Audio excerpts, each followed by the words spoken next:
Okay. All right, this is awesome. So Beth and I went on a little road trip today up to what was that city? Up near Al Gray. Pine River. Pine River, right. And we went fishing for a little bit, and the thunderstorm came rolling in, and we were like, okay, we should get out of here. So we pack it up, and we're driving down the road, and Beth is like, hey, Scott, can you stop and back up a little bit? I think I saw something. I'm like, sure. So I put it in gear, we're backing up slowly, and she was right there. And I looked at them, and there were these two beautiful, like polypore type mushrooms. They were white, and you could see like brown speckles on the back of it. And I knew it looked familiar, but so we stopped and we got out and took a picture of it and did the whole Google Lens. Let's see what this is, and lo and behold, it was this thing called Pheasants Back. And I guess it was pretty edible. So we decided we're going to get them and we're going to try them. We do that. We find these mushrooms. We check them out. So far, we've found some morels. Well, Beth found some morels. And then we found some Oyster mushrooms. And those were really good. But now we have these. And I looked up how to cook them, how to prepare them. And I'm really surprised because it said the big ones. And these, we have a couple of big ones. And you'll see in the picture. We have some big ones. But it says the big ones aren't that edible. They're like really chewy and really dense. But these were like really super soft and moist, like you could squeeze it. So I followed the instructions. I brought them home, scraped the spores off of it, and put them in some water there. I'm actually thinking about putting them on a wood pile in the back, see what happens. It's an experiment, right? And I decided to slice them really super thin. And I got some cornstarch, some salt, some pepper, some onion powder, and some garlic powder. I mixed it all together, and that's where we're at now. And I've been frying these, sauteing them, and here's how they're turning out. And my goodness, they are so good. Let me get this in the light a little better. They're so good. I don't know what it's going to look like from the camera, but my goodness, it's like a mix between. This is going to sound weird for people who don't like them. For me, it's like a mix between clams and bacon. I'm not going to say clam bacon, but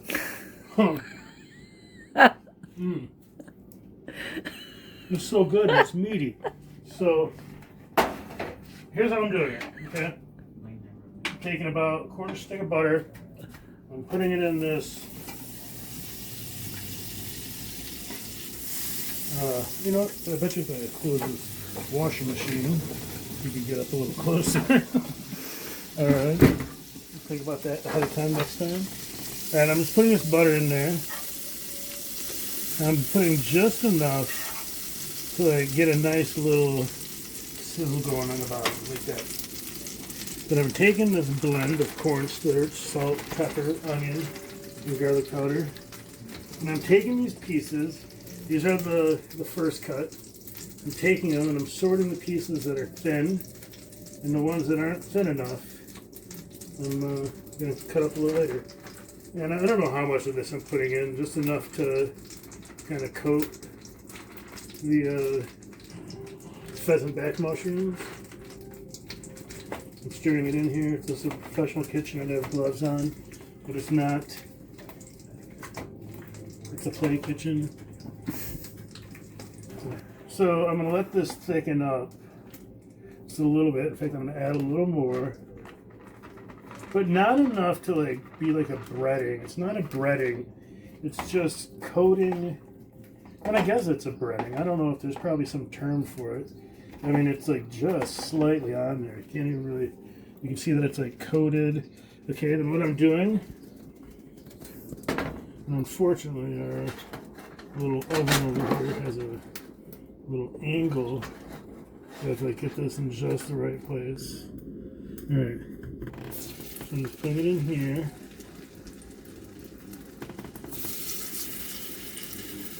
Just like this. And I've learned a little trick that if you put them close together when they're cooking, they kind of get stuck together, so it makes them easier to flip. And at first I was like, man, that means it won't cook on the edges. So what I've been doing is just when it is time for the last flip, I'll like break them apart. I don't know if I make that sound effect, but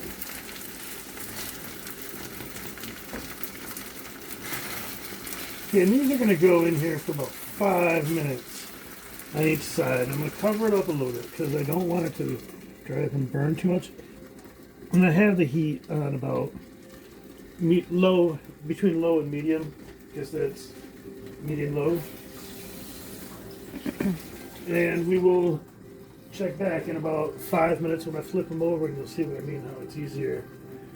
Alright, well, I actually flipped them and show you what they look like.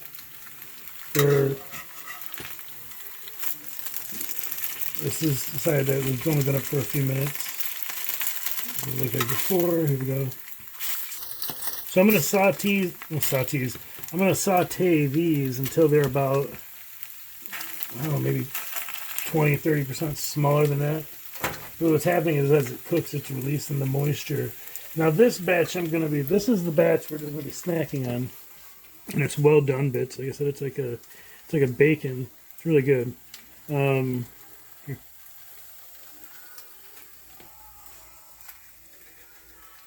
So good. Here you go. All right.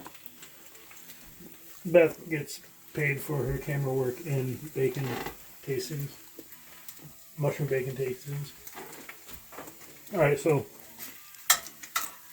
I'm going to let this sit for a few minutes. Make sure it's not burning.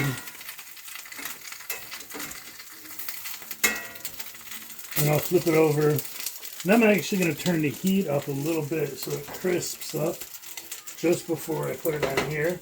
And then this batch, what I'm going to do is I'm going to flash freeze it after, because that means is you put it on, I'll put some parchment paper down, I'll put the mushrooms down, I'll put another layer of parchment, I'll put more mushrooms, another layer until it's up, and then I'll put it in the freezer, probably overnight, so that in the morning I can just break it apart and put it in Ziploc baggies in the freezer anytime I want, like,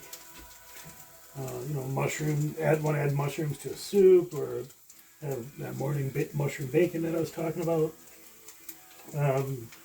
Yeah, all sorts of things. I mean, the sky is wide open. I have no idea. It's the first time I've ever cooked them. It's kind of like a spontaneous. We have them. Let's see what happens if we play with them.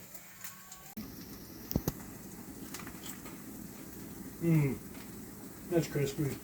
All right, so I was kind of feeling bad about cooking with so much butter. I went through a stick and a half of butter, and yeah, I got a lot of mushrooms out of it. These are going to go in the freezer in a few minutes. These are all cooked with butter. But then I had this idea. I'm like, if I'm making like a mushroom bacon, which I'm sure some of this is going to end up being, why not add a little bit of liquid smoke? So I did. And it just, Beth and I just tasted it, and what did you think? It's a thumbs up. Very good. Very good. Alright, so the next step is to, after I cook the rest of these up, this is like the getting the oil out. So I batter them, or mix them, fry them, get the grease out, and I put them up here. You see how it turns out like bacon.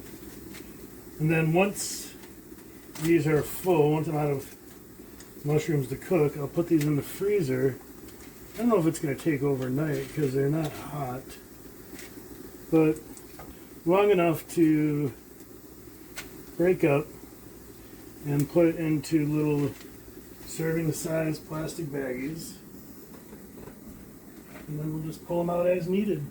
And we want to have bacon, we want to have put it on top of a salad or on top of a burger, something like that. It's really good. If you haven't tried the Pheasant Back mushroom, give it a try. It's really simple. You know, you just slice it thin, add some salt and pepper. I added a little bit of cornstarch. Yeah, I'm slicing it about. Now, here's the thing. Like I said, they said that the thicker, the bigger ones aren't all that great. So what I'm doing is I'm slicing it really thin, and it's turning out fine. But this might just be because we have a very super fresh specimen. I mean, this was beautiful. It was juicy the second I broke it off the tree. And it was on an old dead tree, and I guess they grow on dead hardwoods, much in the same way that birch polypore grow off of birch trees. When they're dead, they suck out the nutrients, which is one of the reasons they are so healthy for you. So the benefits of, I don't remember offhand because we just looked it up, and like I said, this is an experiment. But it was anti-cancerous, anti-inflammatory, I don't want to say more than that because that's all I remember. But it was full of vitamins, full of minerals, all the trace elements and all the nutrients that are in the tree get pulled out and processed by that fruit, or because the mycelium and then the fruit is the byproduct of that. So very good. One more taste. One more little taste for you. And cheers. Thanks, guys.